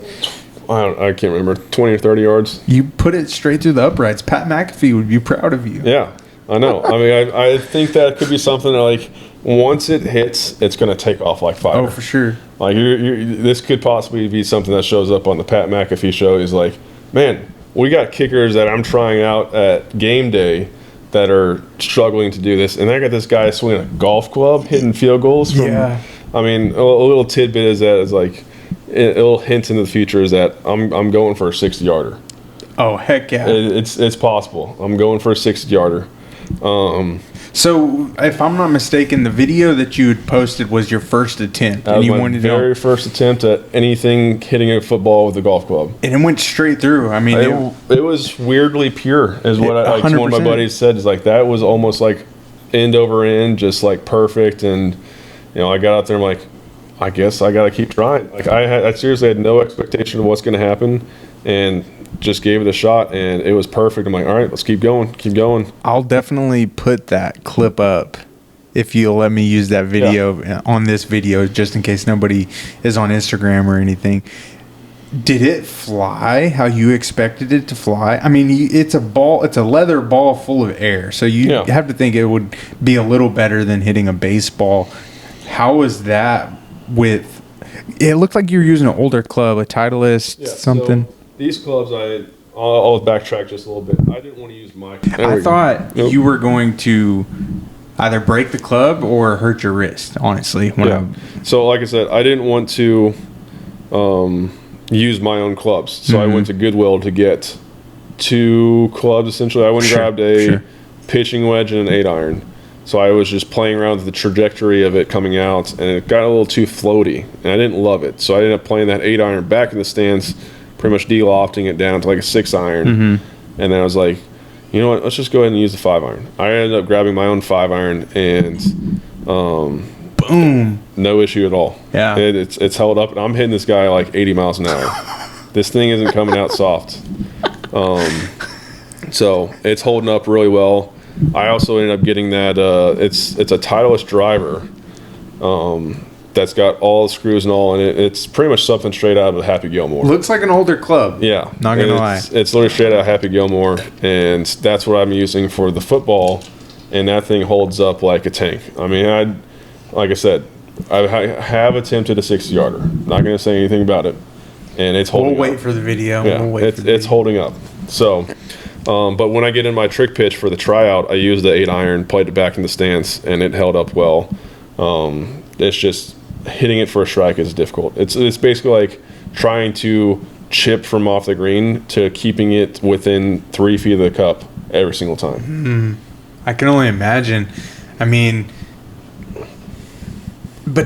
so if you're pitching in banana ball, are you going to have to put, like, let's say I'm talking with the club, are you going to have to put it like right on the rubber? Or are you going to be able to put it like in front of the mound? I will stand like I am lined up with my right foot on the rubber or on top, some way that I can get situated. I haven't decided if I'm going to get a piece of turf to go with it because I don't know how it's going to hold up against dirt. Sure. Because I haven't tried that yet. I've only been hitting off turf the whole time. And I also want to be mindful of the facility, the field that I'm using. I don't want to damage their stuff. So I think it may be easier for me to get a piece of turf, attach it by a rope or something to the golf bag that's going to be behind me, and use that as a anchor point so that the turf doesn't go flying forward. Sure. So use the turf, hit off that, and make it easier for me, and probably help me be a little more consistent with it as well. But I think it's just going to be like a huge entertainment factor is that for sure. I'm going to go out there and try to strike someone out with a golf club hitting a baseball. That's going to be sick. As long as I've been squaring up pretty well. If I hit it more on the toe, that's when it hurts more, but it's very rare for that to happen. Has anybody clocked the ball yet? No, what do you think no one's clocked it yet, but I would say it's probably anywhere from 75 to 85. Oh, so it's not going slow. No, I'm not. I'm trying to strike a guy out. I'm not here to serve up a meatball. And this guy's not straight. It's literally like a rise ball with some cut to it. So that's crazy. It's going to be a really tough pitch to hit. I'll occasionally hit one kind of weird and it almost moves like a changeup. So I'll never know exactly how I'm hitting it. It's going to dictate what it's going to do up there. But it's going to have some sort of movement, and it's not going to be dead straight. That is so cool. And I'm sure, like I said, I've never seen it before. I really feel like you are the first professional pitcher to attempt this. It's going to be so cool to watch. Yeah, I'm excited about it. I don't know how often I'm going to do it. Sure. I can't go up there and pitch an entire inning because there is still the opportunity of me walking everyone. Yeah, exactly. What you don't want to do. I think that for my sake, I may start out with just once I get to 2 strikes, I'll try to strike them out then. I like it. Or if I get 2 outs, then I'll do an entire at bat. I like it. So I'll try to bring it out once an inning, once every 2 innings for sure. But I don't want to make it too common to the point where now I'm not pitching anymore. I'm hitting a golf ball or hitting baseball. So something else that I know banana ball does. Are you a good dancer? I've been working on that. I'm not the best dancer. I know they do a lot of dances. Yeah. So we did a little dancing for the tryout. Wasn't a problem at all. It's all, you just kind of learn as you go. It's choreographed. Sure. It's all planned out. We have preparation days. We have, days that were set up apart for learning everything. So we're not just going to get thrown in the fire. Yeah. We're going to know what we're doing beforehand. But it's just, we're going to choreograph everything. We're here to have fun because we don't really want to mess up because we want it to look good. Yeah, of course. We do have times that we're out there and we have a little brain fart and it messes up. But, I mean, when you're having 100,000 people get up and buy a ticket to watch you play baseball. Yeah. I mean, you want it to look good. It's going to look good. I promise you that. We're going to go out there and we're going to give our best effort for everything. We're going to mess up. We're not going to be perfect on every trick play, but we're going to give our best shot to make sure that we're pretty good. So it's a lot of fun. It's going to be entertaining, and I'm super excited for what's going to happen next year. Nice. I love to hear it. The only other question I have is, how is I'm sure training isn't as rigorous as intense as MLB. How would you say the training looks versus MLB? So far, it is the aerobic factor. We got to make sure we can control our heart rate, essentially.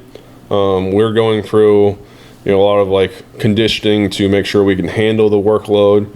They talked about how some of the players wear their Whoop bands. Sure. So I'm wearing this. I'm tracking all my steps, my heart rate, everything. Yeah. And there are guys that are going to get 30 to 50,000 steps a day. Yeah. And like when we're catting out there, we're getting 30,000, 25,000. I mean, we're getting anywhere from 8 to 16 miles in if we double loop, and that's close to 30,000 steps.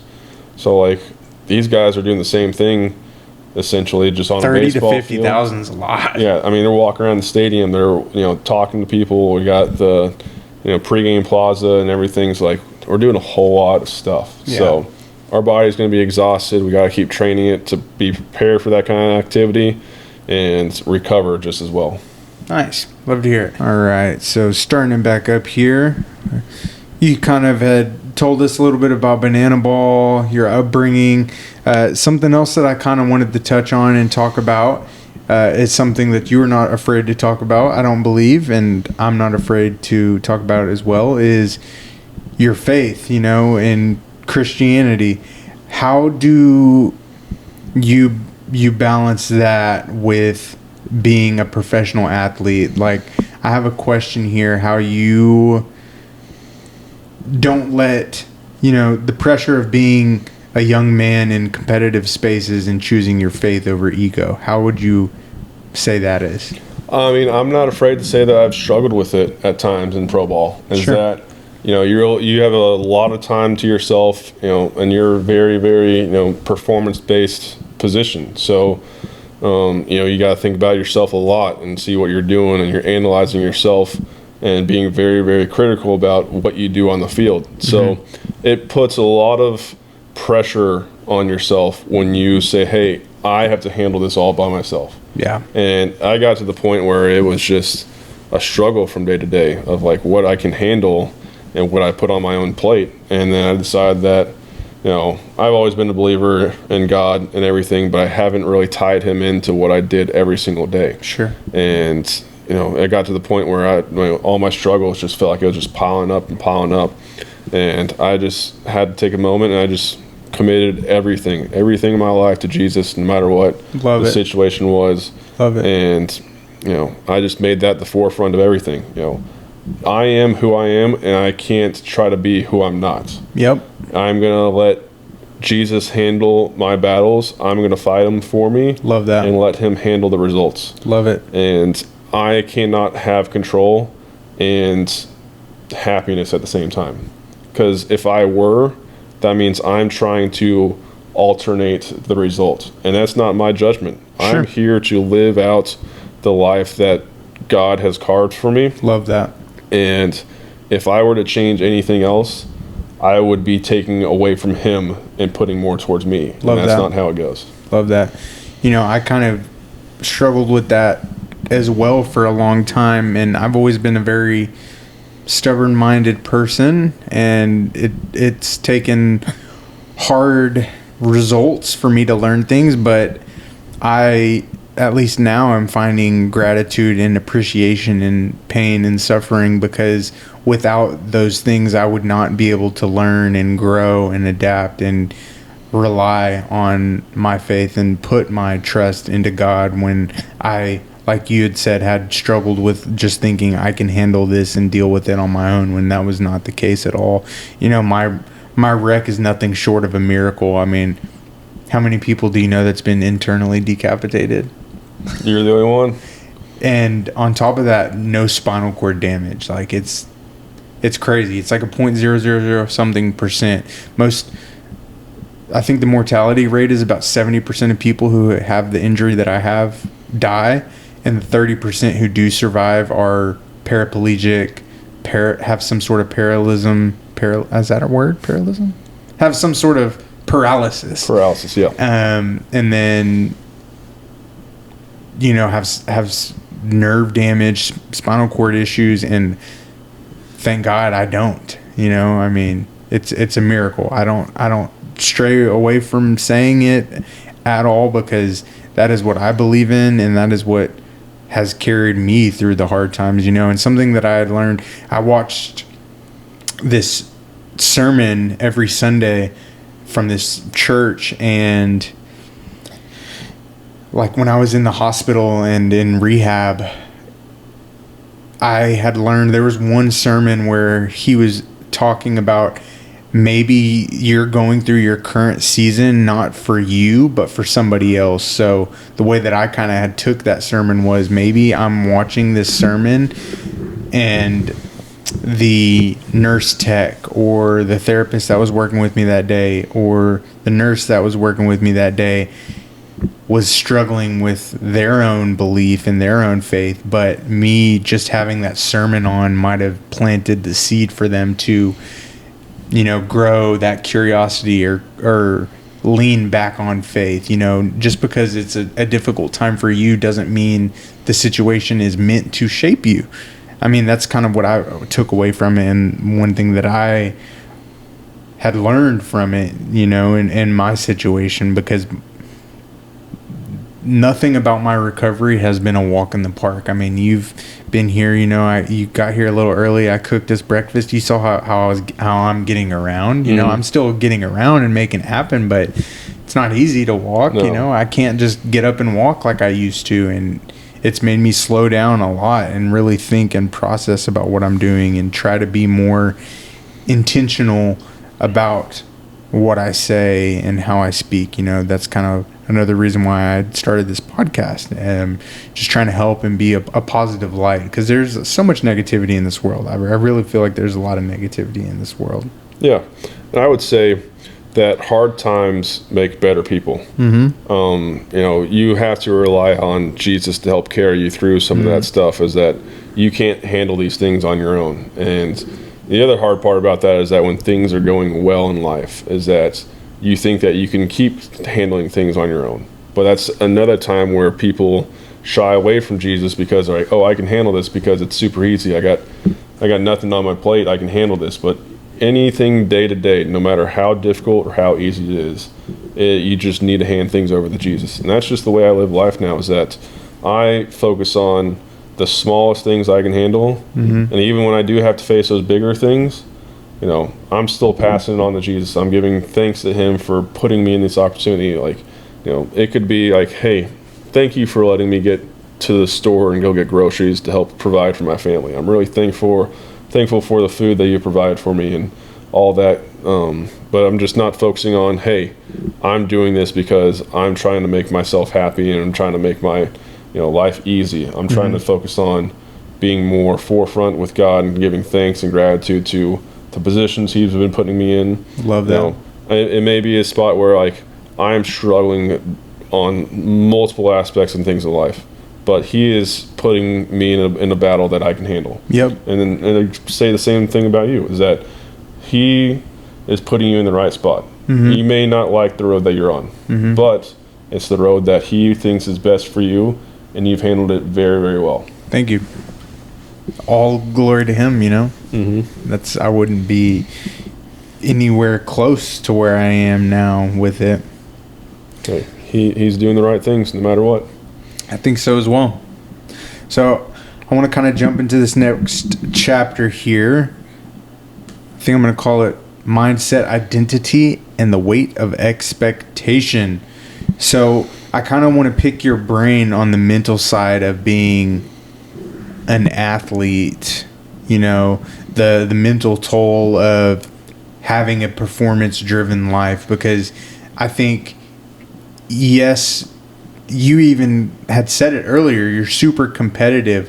What kind of mental toll does that take on you for wanting to always win, you know, always have those results, performance-driven? You know, how do you stay centered with your habits, you know, your faith, you know, music, scripture, different scripture, your mentors? Yeah, absolutely.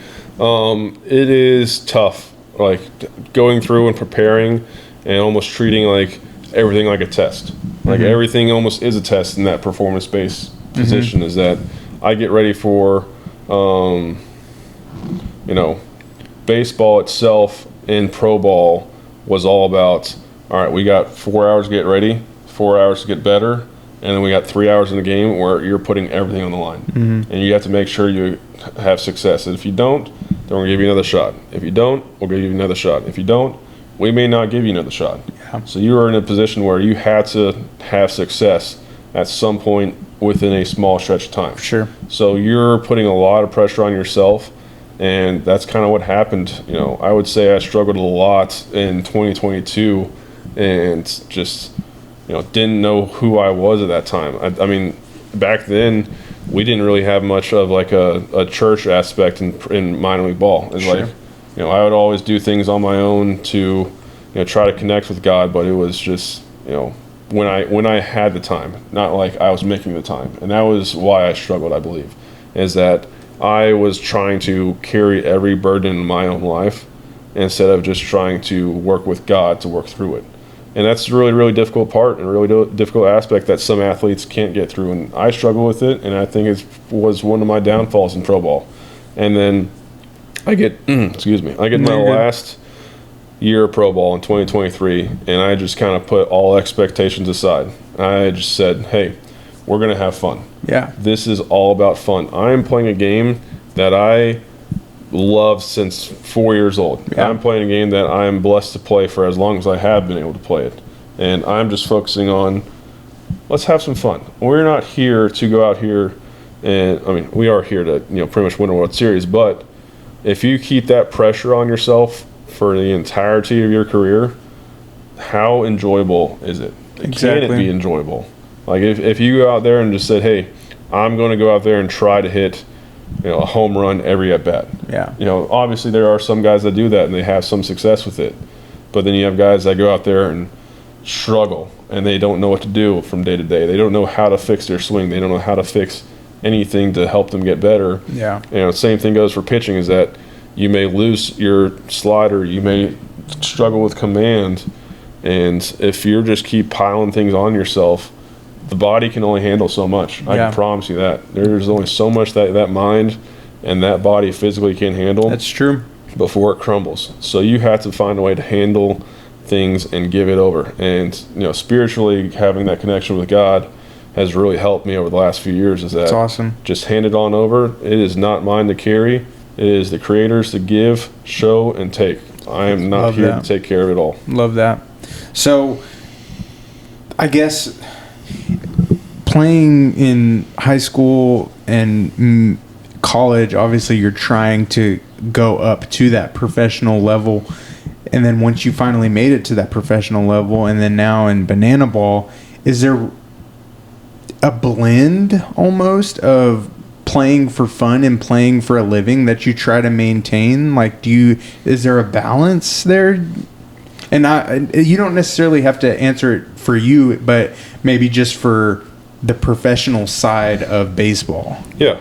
I'm still going to take every bit of the playing side seriously, but I'm going to have to flip a switch. Like I said earlier, I have to go and put fans first. And that's how I see things now, is that fans first is 1A, baseball is 1B. So it's like, it's there, it's really close together of how we want to work this, instead of just being like, hey, baseball is going to be 75% of the game, entertainment's going to be 25%. No, this is like, we're here to make every single thing match. Competitive aspects going to be there. We're also going to make sure that the fan aspects is there. So me being able to connect on the fan side of things is going to help me take the load off of myself from, competing. So I'm here helping, fans enjoy the time that they are committing to us. So they're going to go out there, they're going to spend 2.5 hours at the baseball field to see us play, but I'm there to make connections with people that I've never met before. I'm here to make kids smile, sign autographs, take pictures, do some dances, anything that makes them feel like, hey, I was there for 2.5 hours, but I got to hang out with a baseball player. Yeah. And you go to MLB games, you don't get to see that. That's true. You're going there to hang out, and you may have the same upper deck ticket, but I'm coming up there. I'm going to go find you in the upper deck. That's cool. I'm here to make sure that you you're here to see me, and I'm going to make sure that I see you too. That's cool. I love that. I love that very specific quote. That's a great quote. So, if you're comfortable with speaking about it, do you have any injuries or fears that you don't necessarily talk about or open up in regards to, this new chapter of your life? No. I mean, I had 2 years of, off time from pro ball to banana ball. You're ready to go. Yeah. I mean, if pretty much I still worked out. I mean, obviously caddying is workout itself, and you're in condition. So like when I was getting ready for that tryout, they were saying, hey, make sure you're able to handle the aerobic facet of the skiing. Good. I was okay, because I literally was on the golf course 2 days before, and I was on the golf course the day after. Yeah. So I was okay with that tryout, but as far as how my body can handle it, I'm good to go. I'm ready to rock and roll. Haven't had any issues.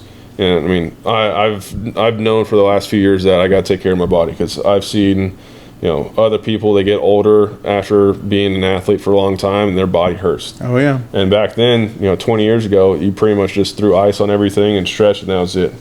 I've got And then on the second hand, you got discount double check Mr. Aaron Rodgers, and I don't know if you've seen, I'm a Colts fan. We just signed Phillip Rivers. Yeah. He's 44. Yeah, that's he is taking care of his body. When one of the guys, so I mentioned Matt Ryan earlier, and I talked to him. I was like, hey, you played in the NFL for however long. How is your quality of life? And he said, man, I took care of my body as much as possible. That's awesome. I didn't have any concussions. I'm A-okay, and my quality of life could not be better. Yeah. As long as you take care of your body, you're going to be in a good spot. You hear all these athletes go and spend $1 million on their body throughout the year to help take care of it. I know. That is much needed. I know, it's much needed. Like, that's the reason why LeBron's playing for 24 years. You go and look at these guys, and they're going to compete as long as possible, because they're, putting, essentially, it's almost like treating like the market. You put money in, you're going to get money back. Yep. You're going to take care of yourself. You put all the nutrients. You eat well. You do your rehab. I say rehab, prehab. Yeah. Prehab, preventive care, stuff like that. Health is wealth. Yeah, exactly. You take care of your body, it'll take care of you in the long run. Love that. That's so true too. I'm not drinking alcohol anymore. I am 62 days sober today.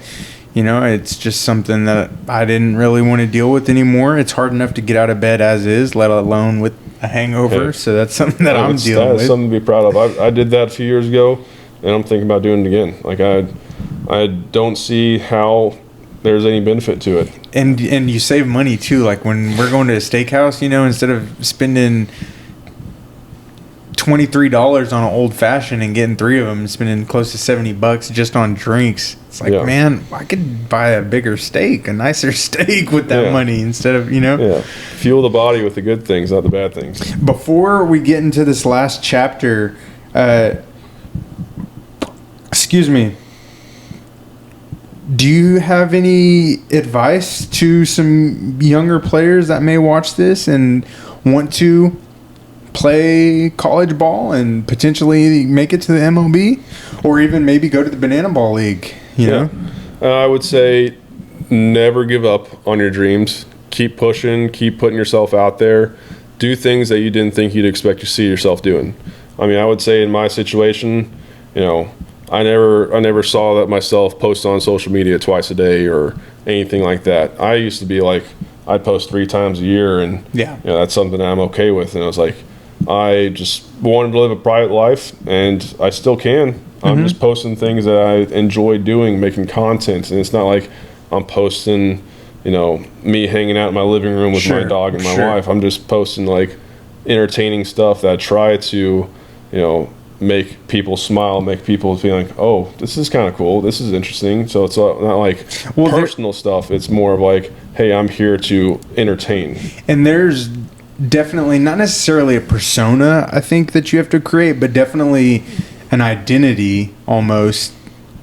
Not necessarily separate. I mean, I'm sure they blend together, but you definitely have your public, baseball identity, and then, you have Will as well, right? Yeah. I mean, to an extent. Absolutely. And not just like, putting yourself out there as like a content thing as well. Like if you want to play pro ball, let people know you want to play pro ball. Sure. Let people know you want to play college ball. Find a way to get in a position where the people around you help influence you in a positive way. Sure. So like there's a saying that you become the 6 people you hang out with most. I believe that. So if you want to be successful in life, you go hang out with successful people.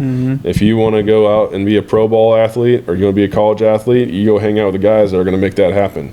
So whatever they do what they do. If you see someone that's chasing their dreams and they actually just got committed to a college, go ask them, hey, how'd you do it? Go ask them, how did you get in contact with the coach? How did you start throwing harder? Figure out, start picking brains. Everything that you can do possible, it's very possible to get there. I've seen guys that I never thought would be college athletes. Next thing you know, they're playing in the MLB. Oh wow. I'm dead serious. I played against them in high school and whatnot. I'm not a guy that can see projections and be like, Sure. that guy's going to put on 20 pounds. Next thing you know, he's going to hit 20 home runs and run 6'3", 60. But all of a sudden, these guys are just like crushing in the big leagues. I'm like, I didn't see that in high school, but I'm so thrilled to see that you have found a way. I mean, it's possible. It is completely possible. And, every draft class is going to have someone that does it. We had guys that were 27th to 30th round or end up being in the big leagues because they worked hard and they, put their mind and body in the right spot. Next thing you know, they're the next guy. Like you said, hard work beats talent when talent doesn't work hard. Absolutely. So what would you tell a younger viewer who may not live in a big metropolitan area, that may live in a rural town? How would they still get the opportunity or the possibility that somebody living in, let's say, Memphis or Nashville or Orlando, Miami, just a bigger central location, how would you tell somebody that lives in the more rural area how to try to make it to that next level? We're good. Okay. Thank you. I would say, I'm gonna tell you my journey. I took 2 years off from baseball, getting into banana ball. And when I started getting into banana ball, I started working out in my apartment gym. I didn't go get a fancy gym membership. I didn't go and get anything, very special. Sure. I basically, my first workouts, I asked ChatGPT, hey, build me a workout. And it started working. And I blended in what felt good, what felt really good, and took out what felt bad. Kind of made your own. Yeah, I made my own program and just asked ChatGPT. Like, they're not like a strength coach or anything like that, but they're going to help you get strong, and you don't need a fancy gym membership. So I basically just had the self commitment of going out and doing it every single day. The discipline of, hey, I may have work today, but I also need to go work out because I'm chasing a dream bigger than what I'm working on right now. So it sounds like having that discipline with yourself. Absolutely. What would you tell somebody who may struggle with discipline and lacks that accountability for themselves? I mean, finding a friend to help them, their parents, grandparents, aunts, uncles. I would say start off building a schedule and have an accountability partner. So someone who's going to hold you accountable and make sure that you're going to get there. For me growing up, I was stubborn, and my dad was my accountability partner. And he made sure that I was going to go work out. There were days that I didn't want to do anything, and he took me there, and I got better, and I'm very thankful for that. He made me do that. That's awesome. So I want to, give thanks to him and find that accountability partner. Go out there. It could be your best friend. It could be your mom, could be your sister, could be anyone in your life that you're close to. And just tell them straight up right away, I'm going to be stubborn. I'm going to not want to do this, but you have to help me do this. Love that. I know I've my own experience. I have had days that I just didn't want to get up and do anything. I wanted to lay in bed, do nothing, cuddle my dog. But I knew that there is something bigger that I am chasing that I can't see right now. But I want to make sure that I'm in that position to have success in the future. And that's what those moments have led to.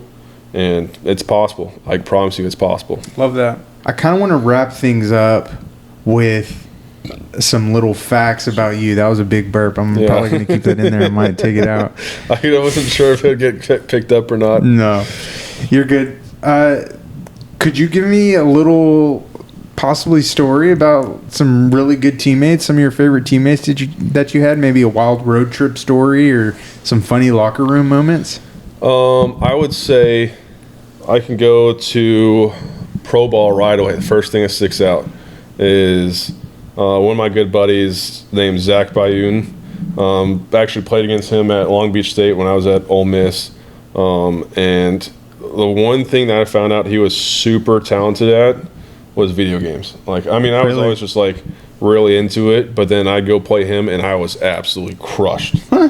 Really good. Like Call of Duty, Madden. Call of Duty was 2K. One of his big ones, and then a really, really sneaky one was Guitar Hero. Really? And it was insane. Like, he was playing on like where he was strumming with his elbow and just. Oh my gosh! I'm like, how are you doing that, dude? And he's like, I've been doing this for years. A lot of time on the 360 or Wii. He's been crushing it. He had his own like little gaming laptop, and I'm like, dude, sick. that's impressive. And I was like.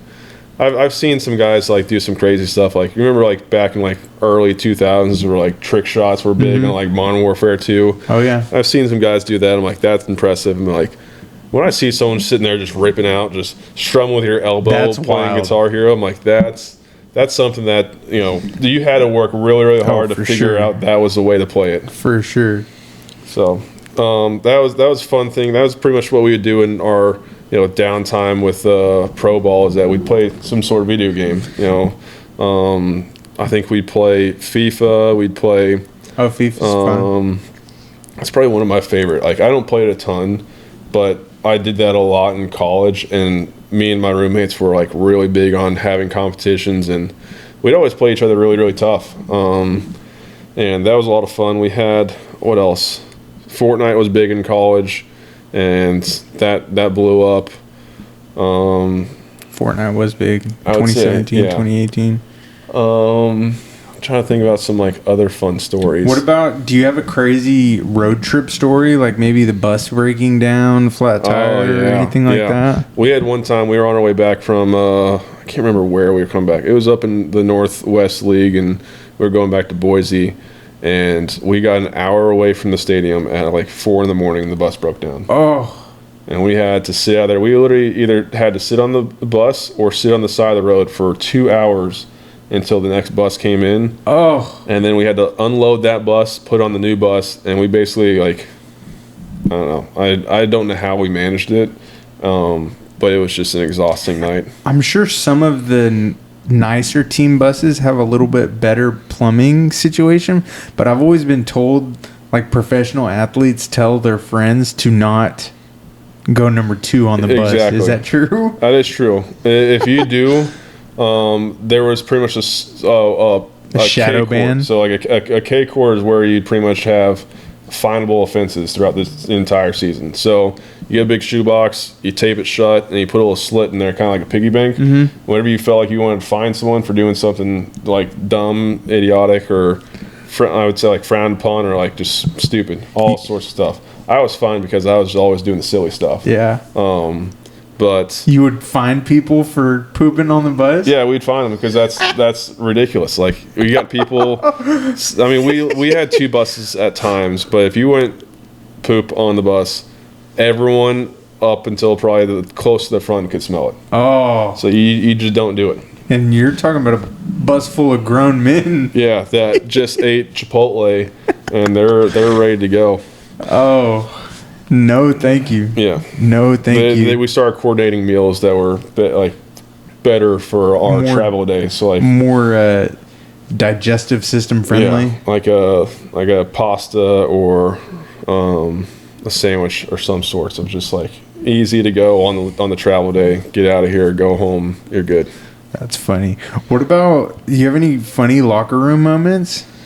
I mean, I'm sure after some big wins, y'all celebrated a little bit. Yeah. There's a bunch. I don't know if I can get too in depth on the podcast. No, say what you can. Don, I want you to.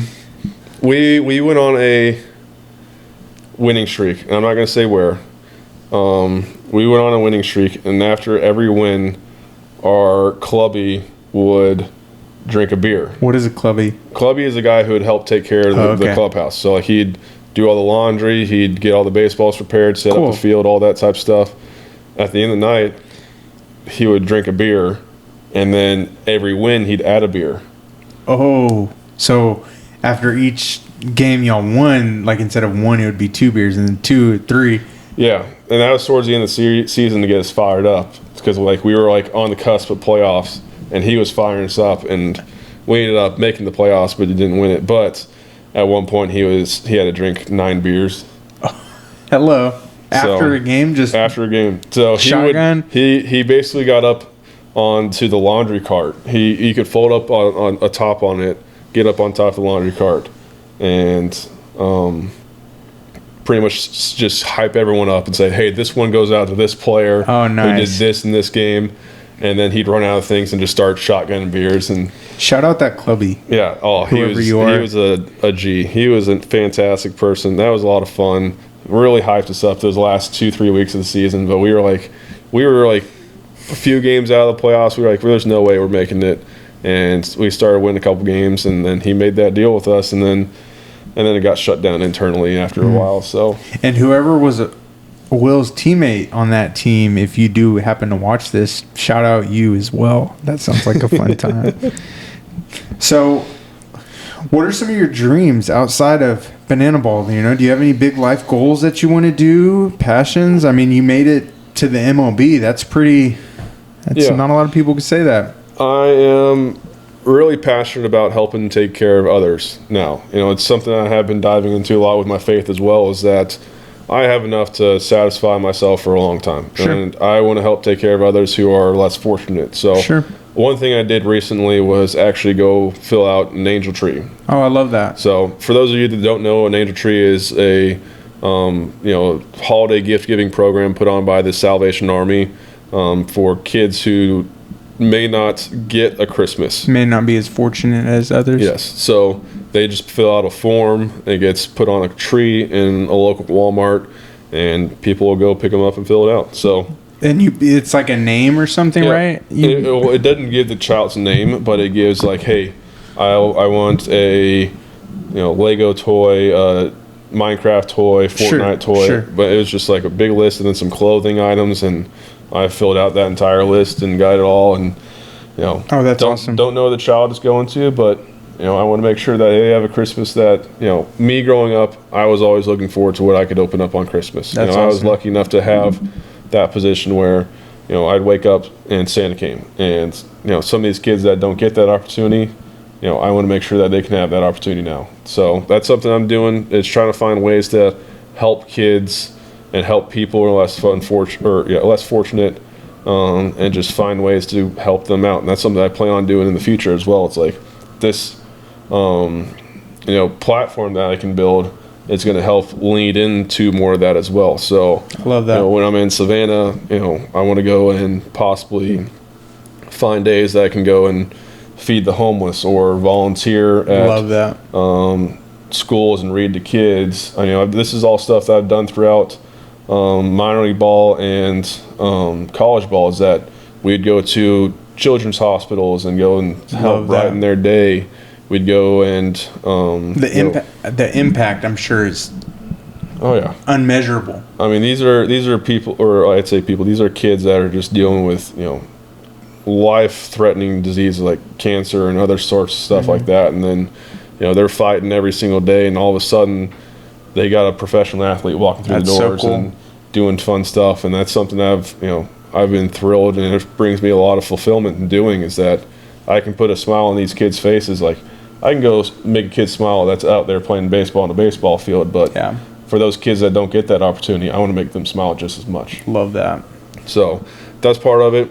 Like I said, we would, at Ole Miss, we'd go to hospitals, we'd go read to kids in schools, do things like that. I want to try to make that like a monthly thing now. Yeah, awesome. Find a foundation that we can build in Savannah. Awesome. And just help give back, whether it's money or time or anything like that, food. Find a way to help out. We're in a position to be out there as much as we can, and I just want to keep helping people. I love that.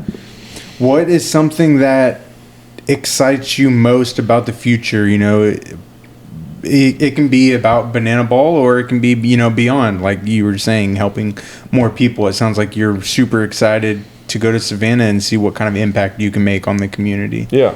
And I mean, this is like I said, a position that I never thought I'd find myself in. You know,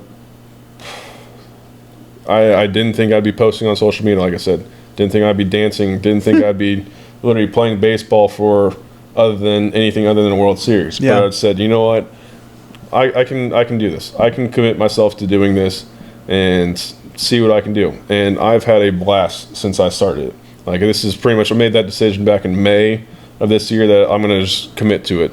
And then somewhere around July, I said, all right, I need to commit to the social media aspect. And I'm having so much fun with it. It's like, where can this take me? Like, I'm not really necessarily focusing on where I am going to be in that position later on down the road. Sure. I'm focusing on what the impact is around others. That's awesome. Like, I'm trying to, you know, grow a brand, essentially, not just like the bananas, but like the Loco Beach Coconuts. We are bringing the beach aspect to wherever we are going to be. So that's kind of like our theme. Like, we're going to go play in San Diego, or we're going to go play in Minneapolis, but we're going to bring the beach. We're bringing all the beach games, beach vibes.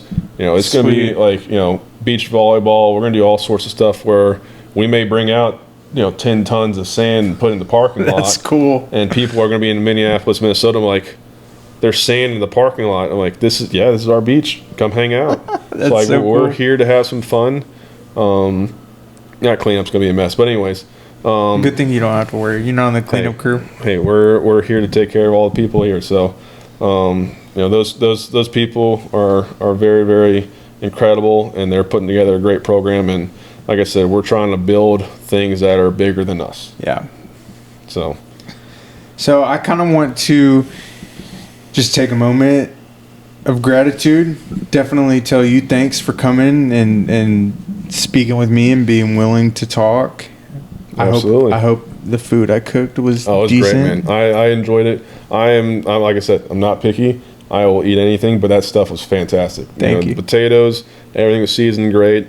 I mean, I went back for seconds. So You did go back for seconds. yeah. So I had to get me another plate. I'm like, this is good stuff. I'll put a picture up. I made some breakfast burritos, chorizo, egg, Wagyu steak, avocados, potatoes, freshly grated cheddar, not bag cheddar. I don't know. I'm picky about my cheese.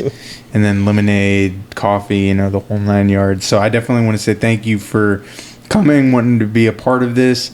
I hope this helps you somehow, some way. I don't know if it will. You know, maybe a charity will reach out and be like, hey, I'd love to work with you once it's more publicly known that you are an advocate for, you know, less fortunate people. And yeah, it's crazy to think, you know, like, never would I thought we would be in this situation when I first met you on the golf course. I actually remember training you on the golf course because I did go out. I got carted out to hole 5. Mm-hmm. And it was just, it's always a good time. Any of the caddies that I've trained, I've tried to, you know, I'm very easygoing. I try to keep things as lighthearted as I can. I know it is a job and it is there is a professional aspect of it, but at the end of the day, a lot of people are just coming to golf and have a good time. You know, you don't meet a lot of bad mood people on the golf course unless they're shooting over 100. In that case, I feel bad for you. Yeah, if you take golf too seriously, you're putting too much pressure on yourself. It is way too hard of a sport to go out there and put that amount of I mean, you're trying to be perfect 72 times, and if you're better than that, that's fantastic. If you're not, welcome to 99% of the world. Exactly. And you know, you have people that go out on the golf course and treat it like it's the PGA qualifier or something. It's like, it's not that serious, my man, unless you're playing for unless you're playing for money. That's the only other time to take it serious. Like, if you're gambling with your friends, I totally get it. But if you're just out there shooting the ball, have fun, you know? Like, if you drink, have a drink. If you don't drink, then don't drink. Drink some Gatorade, drink some water, you know, like kind of what I'm doing right now. I guess before we close this up, do you have a closing message or anything you want to tell somebody that possibly is watching towards the end of the video? Yeah. I mean, it's very similar to how we met. We probably didn't expect to be in the position where we are now. You know, we were thinking that we'd be caddies for a long time. Mm-hmm. But I will say, God works wonders. I believe God does incredible things. You may not be in a position where you think you'll be in the next 10 years, or you may be in a position where you think you'll be in the next 10 years. God is going to close doors and open new doors for you. Mm-hmm. And just trust in his plan. You never know where you're going to be. Just keep trusting it. I love that.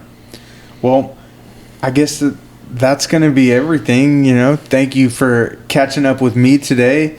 Fortunately, we could catch up with Will a little bit. Is that cool if I put your like Instagram handle and stuff up? I'm going to put his social media up. My social media is Catching Up with Kade everywhere. So please follow, like, comment, subscribe, and then check out Will's page as well. You know, he is going to be playing Banana Ball, which is super cool. If you've never watched Banana Ball, YouTube it, look it up, and then who knows, buy a ticket to one of Will's games, and if he's playing or if he's in the stands, be like, I saw you on YouTube before you got drafted. I'm sure he would love that, you know. Ask him for signatures, do whatever it is that you want to do, you know. He is a professional athlete at the end of the day, and it's very cool to have the opportunity to speak with you and know you and call you my friend. So that's kind of everything. Thanks for catching up. I love y'all. I hope you stay beautiful and stay blessed. Peace. See ya.